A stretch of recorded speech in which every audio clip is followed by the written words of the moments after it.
पास रख लिया।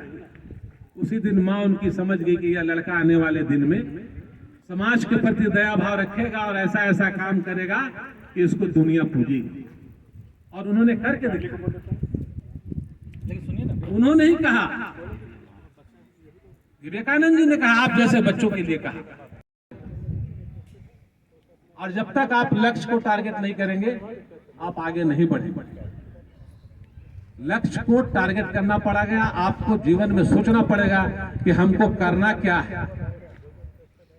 हम कल कर लेंगे, परसों कर लेंगे, ये नहीं सोचना है। हमको क्या करना है ये आपको सोचना पड़ेगा। आपको लड़ना पड़ेगा और आप लड़ेंगे तो आप आगे बढ़ेंगे।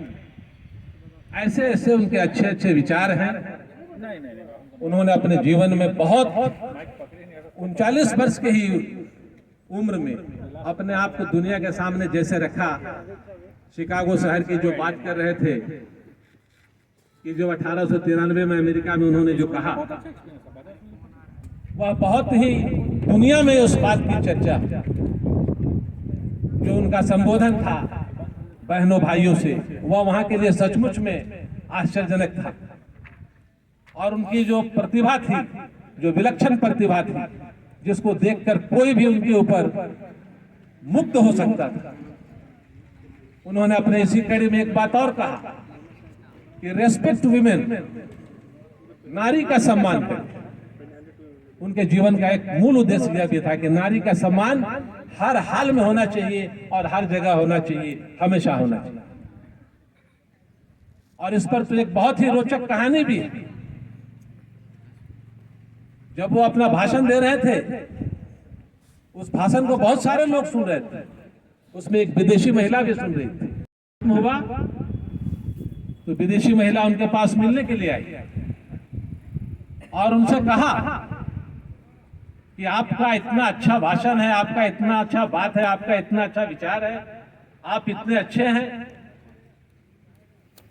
कि हमारे मन में एक विचार आता है कि हम आपके साथ हो लें, मैं आपसे विवाह करना चाहती हूं। उन्होंने पूछा, आखिर क्यों? हमें आपके जैसा ही संतान चाहिए, इसलिए हम आपसे विवाह करें।